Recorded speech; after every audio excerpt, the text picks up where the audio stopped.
Hello, everybody. I am one of your hosts, Scott, coming to you from the corner of a hotel room in Dublin, Ireland. And I'm Andy, coming to you from the United Kingdom, not so far away anymore. We could almost reach out the window and high five, Andy. That's right. That's right. Well, Uh, good morning from this time zone. Your body clock must be telling you it's even earlier than it actually is. it's been a bit of a whirlwind. My body is definitely a bit discombobulated. Yeah, so if I sound a little nasally, if I'm a little bit worse for wear on the video, yeah, that's the explanation. No excuses, just explanations.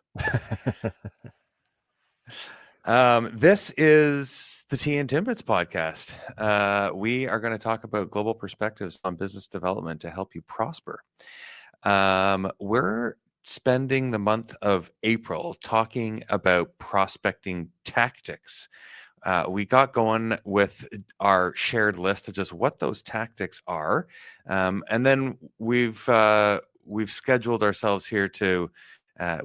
First of all, we've gone to great lengths to research and collect those into themes and come up with some really good content for everybody. And we're going to go through sections of each of those lists together as we go through April.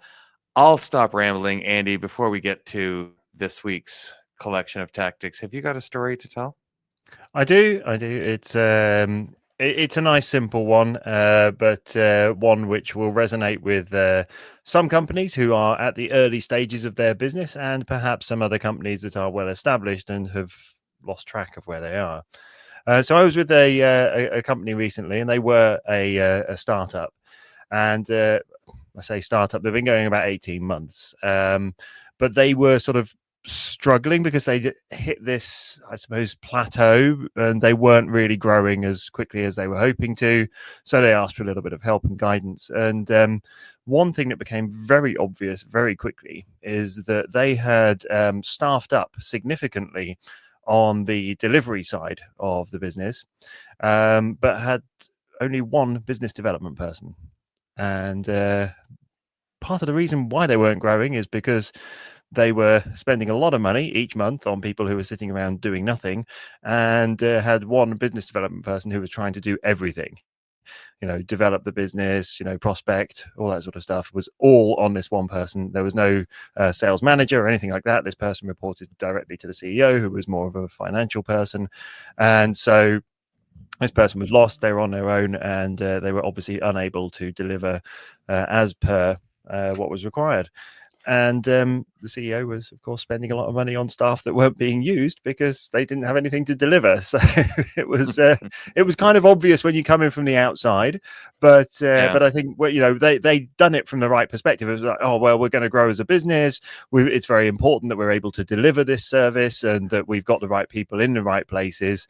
But they just done it at the wrong time. They've done it the wrong way around. The important thing, of course, is to make sure that you staff up your business development team and grow that, and then grow the production and delivery side of the business after that. You've got to have some elements of it in there, but certainly don't have people sitting around doing nothing or getting bored, because they will start looking for other jobs, and when you need them, they won't be there anyway. Yeah. I get it. I have to say, though, as somebody who is also sort of in my business responsible for many, many different roles, there's been times when we have got sales momentum and you've got one person effectively bringing in business to keep the team going. And in those scenarios, sometimes that person in that business development role needs to slow down, or they need to stagger the delivery dates that they're promising and whatnot to match the capacity of the team. And so then you need to kind of do hiring in collections, in groups. You in our case, you can't just hire one developer, because that means, or two developers, because that means you also need a project manager and a design person. So sometimes you take a look at the forecast and the work coming in, and you hire ahead of the business. Correct. Because it takes a long time for those operational roles to staff up and get trained and whatnot. And sure, in the meantime, if suddenly there's a shift in the market, a change in the business development effectiveness of some sort, then you've got yourself twisted around. So I get it. I Yeah. don't agree. In the current market, I would do it the way you just described. But I just put myself in the place of that Yeah. particular. No, that's right. And this is the thing. It makes perfect sense as to why they've done it. Like I say, they want to be able to deliver this service and they want to deliver it well, but with only one person, without proper leadership, there's no structure there. This person was running around all over the place trying to do everything, from Yeah. prospecting to going out there and selling, and from following up on that, and then managing the accounts that they had in. And that's Right. impossible for one person to be effective at any of those roles. And Yeah. that's why it was becoming that they just had no real pipeline, and then they had an ineffectively operations Right. department. So, Well, good segue into prospecting tactics and how to make your pipeline more effective. We grouped a few of the things that were on our list into what I titled tactics for broad outreach, addressing the market. And that is things that are a little bit more modern. Social media. We've got email marketing in there. I wouldn't say that's terribly modern, but we've also got influencer marketing and good old advertising, Andy. I think, in my mind, that was digital advertising, but it doesn't need to be. So when we're looking at tactics that help us prospect, do you see why we grouped all those together? What's the common thread here in your mind, and what would you recommend people think about when they're doing this kind of tactic, prospecting tactic? Well, in my opinion, these things are, again, as you had seen it, the sort of the digital side of things, but yeah, there is a traditional element to it as well. But this is where you're generating awareness more than anything else. This so is it's a not brand thing. specifically, exactly. It's not specifically picking up the phone and talking to someone. What you're doing here with the social media, the email marketing, the advertising and the influencers is generating awareness of your brand, of your product, of your service, of your solution, whatever it may be. But it applies across the board, no matter what you're selling, no matter what your product, service, or solution is. This is something that's very important. If people don't know who you are and they don't have that sense of familiarity, when you do reach out to them, when you do actually pick up the phone, talk to them, meet them at a conference or meet them face to face, if they don't feel familiar with you, if they don't recognize your brand, if they don't recognize your service and solution, they will be much more resistant to working with you, and the sales process will be a lot longer and a lot slower. Whereas if you can generate that familiarity, people feel a lot more comfortable with discussing with you. Doesn't necessarily mean you're going to get the business, but people feel more comfortable that you are a legitimate brand, that you have a legitimate solution that may address their problem or meet their requirement. Right. And I'm going to say here, though, that that does make it sound like a brand building exercise, name recognition, keeping it top of mind. But I also think you've got an opportunity with these kinds of tactics to educate as well. I Yes, think that's very important. That is the way to do it. Yeah. Not just go, look, we sell Here's my widgets, logo. or we do this thing. It's got to be about providing value, and that's kind of the thing, is you're making people aware not only that you exist, but that you can bring value to them, and that you are a potential supplier or potential solution to their problem. Yeah. And I think these are also things that can be done individually as well as at the corporate level. Obviously, social media. And I think there's often a hesitation here that says, like, oh, I just don't want to be part of the noise, or I have nothing to say, or nobody's going to tune in to me. I'm here in Dublin for a conference, and we were sitting around last night with some of the other participants talking about, in the B2B space, how we do social media effectively, and just sort of sharing topics and ideas and individual contributions and whatnot, and what we're seeing from it and things like that. And it very much is about an opportunity to just kind of show your intellect and show your personal brand and sort of match that with the corporate brand. Because just as you said, when something does kind of connect between you and a prospect, they're doing their research, they're looking you up, and if they see that, oh, this person is well informed and does know all the things you need to know to be an expert in this space, in this industry, it's a validation check. And so you don't need to be terribly unique. In many cases, it serves you just perfectly well to make sure you come across as understanding everything that you're expected to understand about being that sort of provider.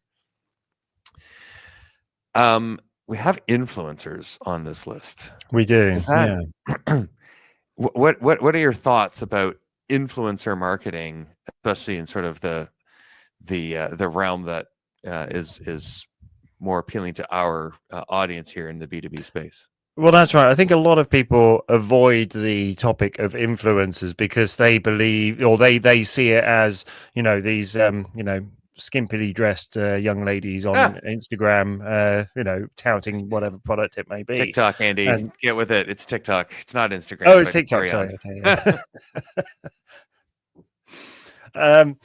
Yes, but the same principle. Lightly dressed young ladies usually, pushing a particular product, and there's nothing wrong with that at all. And if that's the right kind of audience for you, and that's going to get the right attention, then that's absolutely fine. However, very often in the business-to-business space, that's different.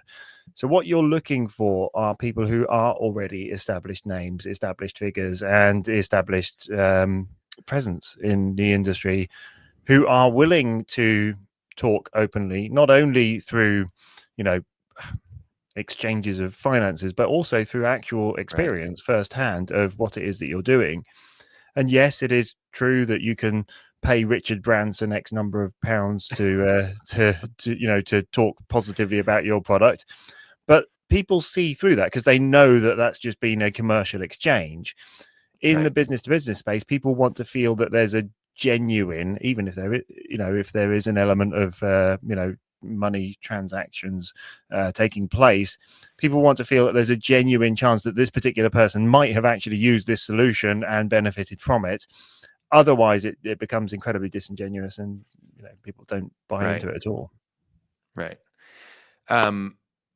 And I think I want to sort of shift the definition or the impression of what influencer marketing is for our audience.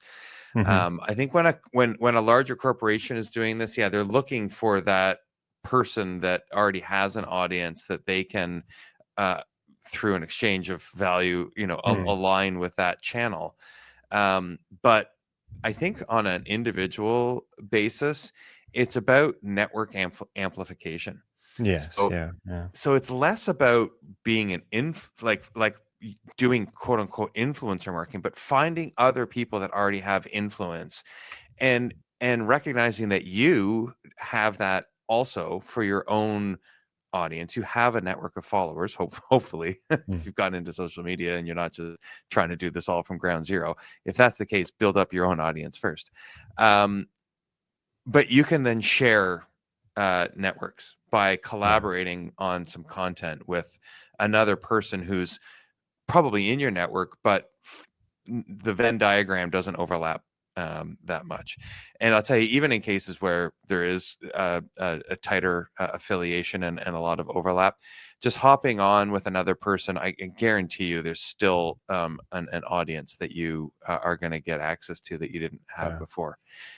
Now, the second part of that is not just be passive about it, but you've just connected with that person's audience, and you're going to be able to see engagement and followers that person then has and who's viewed things.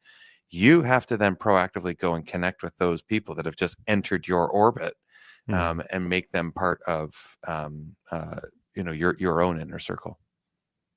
How's that for mixing circular metaphors, Venn diagrams, orbits? I think you've done quite well at this time in the morning, and managed to convey that message in a very clever way.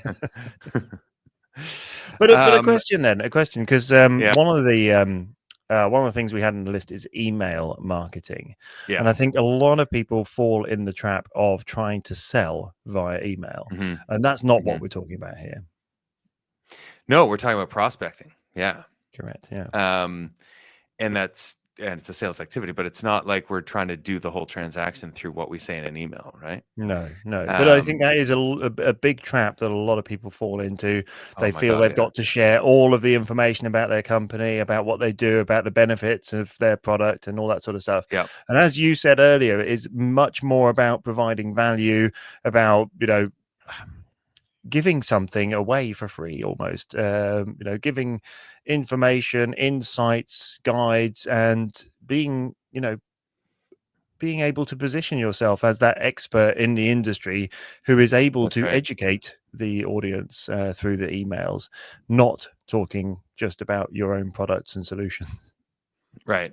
And each one of these sort of tactics in this kind of marketing category has its own cadence that is deemed Mm, appropriate and professional, right? So you can be as frequent a social media user, content poster as you want. mm, People can sort of decide to tune you in or out. The algorithm will do its own job to sort of promote some of the things you say and less of some other things. When it comes to email, you can't be doing it that way, right? You can't be blasting mm, out a new note. Okay, well, there's some people who specifically say that that's what they're going to do, and they get that kind of audience. But email marketing is great when it is done effectively and yes. appropriately, Yeah. and when it's not spam and it's not Mm, unsolicited. But if it's once a month, once every 2 months, if it's a good, solid, in um, content product with some intellect and resource, and it comes out mhm, quarterly, that'll have a better hit than many other things. So don't yeah. neglect email. It is still one of the most effective engagement tools. We see consistently high open rates and click-through rates on our email newsletter, Mhm, and it's just a roundup of content we've published on other channels throughout the month. yeah. And you in Canada, you're governed by, is it CAN spam or Yeah, something it's like called that? And Castle. Yeah, Canadian yeah, Anti yeah, Spam okay, Legislation. Yeah, yeah. So you have yeah, to have everybody. You can't just buy a list. You've got to get them yeah. to Actually, um, sign up uh, for it. quite overtly agree to be on the list. Yeah, yeah. And Which is we've probably run. why you then end up with a better click rate as well. And that's Good point. that's Yeah, where we come back to that educational content, isn't it? That, if you're creating something of value, like a white paper or some other educational content that people are interested in, then they see that, they engage with that, and then they're much more likely to want to see future stuff that you have available and sign up for your email marketing list. right. Now we've got one more topic, and I think we have to do like the 60-second version of this, but we didn't really talk about advertising. No, I was just going to And say, yeah. in this category, I think you need to be a really savvy digital advertiser for what we're Mm, talking about, and you can be hyper specific with putting an ad of relevance in front of the user that matches the profile that's going to resonate with that message. And within your audience, you're going to want to do some segmentation so you're delivering the right mm. message to those different audience segments. And the other thing you can do in this category, if you haven't done it, go do some googling, is retargeting. So if somebody's Yeah. already in your audience, it is a great way to maintain mind share. Anything to add about advertising as it comes to Explain to the listeners what what retargeting retargeting is? means. I thought I would just drop that one and people could do their own search. So when you have somebody click on your website, you have captured one visitor into that anonymous traffic audience, and digital advertising tools like Google can tag that user and follow them when they go onto other websites. That person already has a fingerprint with Google. You don't know them by name, but Google knows their digital signature. And when they're on another website, Google can surface to that user an ad for your website that they were just on to kind of remind them that there's something interesting they might want to come back to. So that is retargeting. It's very effective. If you use Google AdWords or other ones, the advertisements that go back out are placed on sites that are supported by digital advertising. So it's not overly intrusive. Very good. Well, thank you very much, Scott. Thanks for joining so early in the morning, and hopefully people will enjoy this episode today when they start having their breakfast in a few moments' time. Indeed. Yeah, hopefully we'll get this one out a little earlier in the day than usual. Thanks, Andy. Thanks, everybody, for tuning in to Tea and Timbits.